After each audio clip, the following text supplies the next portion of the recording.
Huruf F. Huruf F. Baik, masih tersegel. Subtema toleransi beragama.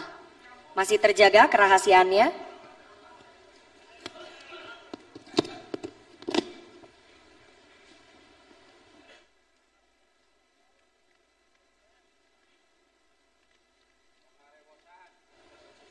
Pertanyaan untuk calon gubernur nomor urut 2. Pertanyaan hanya akan kami bacakan satu kali dan tidak akan kami ulangi.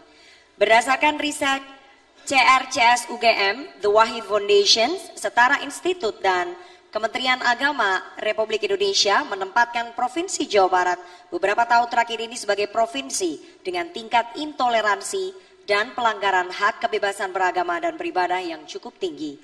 Pertanyaannya, apa yang akan Anda lakukan untuk mengatasi hal tersebut? Waktu Anda menjawab 2 menit dimulai dari Anda mulai berbicara. Ada nilai yang hilang dari sejarah pembentukan bangsa dan negara. Bung Karno dalam founding father bangsa yang keragaman saat itu mengikhlaskan dirinya bersama-sama mengedepankan kepentingan yang lebih besar. Dasar negara adalah Pancasila dengan merangkum keragaman yang ada. Nilai ini 79 tahun yang lalu ditetapkan oleh founding father bangsa. Nilai itu sekarang tentu menjadi pudar. Maka tentu kalau JJ Ronald jadi bupati kita melakukan konsep. Kalau JJ dan Ronald jadi gubernur, maka akan mendapatkan konsep pelita program edukasi lintas agama. Hadirin sekalian, konflik intoleransi sesungguhnya dipicu oleh kecurigaan masing-masing pihak. Konflik agama dipicu oleh sesuatu yang masing-masing curiga pada masing-masing agama. Kalau menempatkan kepercayaan, kalau menempatkan saling menghargai dan kehormatan, pasti toleransi itu tidak akan terjadi, hadirin sekalian. Hadirin sekalian, kalau FKUB sekarang ada di kabupaten, itu adalah yang bersifat elitis. Maka kalau JJ Ronald mendapat mandat, FKUB berada di tingkat yang paling bawah, terutama yang keragamannya begitu sangat majemuk. Itu yang akan kita lakukan, dan tentu bupati, gubernur, pemimpin di tingkatannya hadir untuk memfasilitasi, mendorong itu, karena itu adalah sesuatu yang penting, sesuatu yang sangat fundamental bagi kehidupan berbangsa dan bernegara. Baik, terima kasih. Sekali lagi kami ingatkan kepada para pendukung untuk tetap menjaga ketenangan. Karena kalau sampai tidak tenang, pasangan calon Anda tidak mendengar dengan jelas, maka akan merugikan pasangan calon gubernur dan calon wakil gubernur yang Anda dukung. Terima kasih atas kerjasamanya. Baik, selanjutnya kami persilahkan kepada calon gubernur nomor urut 1, Bapak Acep Adang, untuk menanggapi dalam waktu 1 menit, waktu dimulai dari saat Anda berbicara. Terkait dengan masalah toleransi beragama, kita tentu akan mengajukan masalah kebijakan toleransi beragama, artinya memasukkan nilai-nilai toleransi di dalam semua kebijakan pemerintah, terutama yang berkaitan dengan pendidikan, ruang publik, dan pembangunan tempat-tempat rumah ibadah. Yang kedua, pendidikan toleransi di sekolah, dibuatkan kurikulum yang terkait dengan masalah toleransi keberagaman. Yang ketiga adalah penguatan Forum Kerukunan Umat Beragama, yaitu memperkuat peran FKUB, yaitu di tingkat kabupaten kota dalam konflik dan promosi toleransi beragama.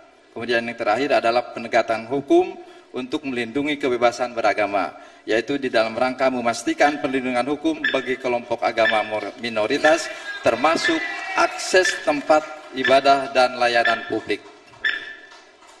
Terima kasih. Selanjutnya kami persilakan Bapak Ahmad Saiku, calon gubernur nomor urut 3, menanggapi jawaban dari Cagup nomor urut 2. Waktu Anda 1 menit dimulai dari Anda berbicara. Menurut pandangan pasangan ASI, kami akan melakukan 3 hal. Yang pertama adalah kaitan beragama ini kita akan kembalikan kepada konstitusi. Konstitusi kita menjamin hak kehidupan beragama. Beragama adalah hak yang paling asasi, sehingga tidak bisa kemudian diintervensi.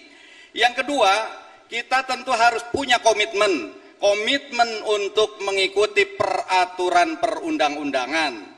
Kita harus ikut rule of law, aturan apa yang diberlakukan di negeri ini, dan kemudian melakukan law enforcement, penegakan hukum terhadap pelanggar-pelanggar yang mencederai hak-hak aturan perundang-undangan.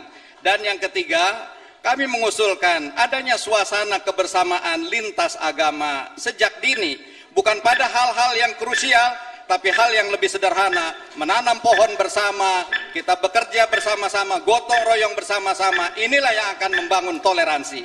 Baik, terima kasih. Waktu Anda telah habis. Selanjutnya kami persilakan kepada calon gubernur nomor urut 4, Bapak Deddy Mulyadi untuk menanggapi. Waktu Anda 1 menit dimulai saat Anda berbicara. Saat saya SD, guru PMP saya namanya Udensius Natet, dia beragama Katolik. Saya ditampar di sekolah, ketika pulang ke rumah saya ditampar lagi oleh orang tua saya. Artinya sesungguhnya orang Jawa Barat sudah sejak lama hidup toleran dan tidak ada problem tentang agama. Yang menjadi problem adalah adanya kekuatan politik yang seringkali mengkapitalisasi isu agama menjadi bagian dari elektoral. Untuk itu, kalau ingin merukunkan orang Jawa Barat, saya katakan orang Jawa Barat itu toleran. Cuman orang Jawa Barat adalah tidak berani menghadapi orang yang intoleran. Pelaku intoleran di Jawa Barat ada 2 komunitas. Satu kaum urban, yang kedua adalah kaum migran. Kalau seperti itu diperlukan political will adalah pemerintah provinsi tidak boleh takut terhadap kaum intoleran, berpegang teguh pada peraturan perundang-undangan, dan yang paling utama adalah jangan sekali-kali mengkapitalisasi itu agama untuk kepentingan politik.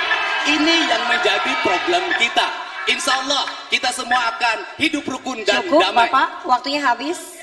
Selanjutnya kami berikan kesempatan kepada Bapak JJ Wiradinata, Cagup nomor urut 2, merespon tanggapan dari calon gubernur nomor 1, 3, dan 4. Waktu Anda 1 menit dimulai saat Anda berbicara.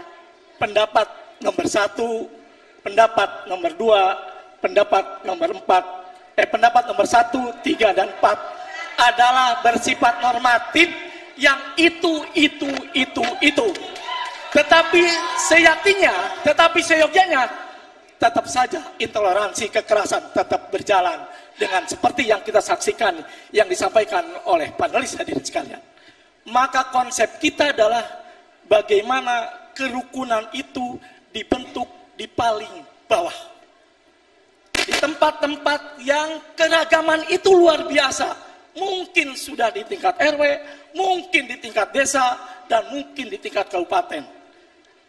Hal-hal yang bersifat normatif yang disampaikan nomor 1, nomor 2, itu adalah yang biasa dan tidak memecahkan persoalan-persoalan yang ada hadirin sekalian.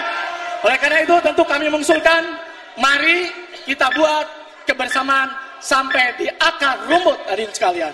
Baik, waktu Anda telah habis. Dan selanjutnya kita akan beralih ke pertanyaan untuk calon gubernur nomor urut 3, Bapak Ahmad Saiku. Kami persilahkan panelis Ibu Erni Rusyani mengambil subtema dari dalam fishbowl dan mohon diperlihatkan ke kamera moderator dan hadirin.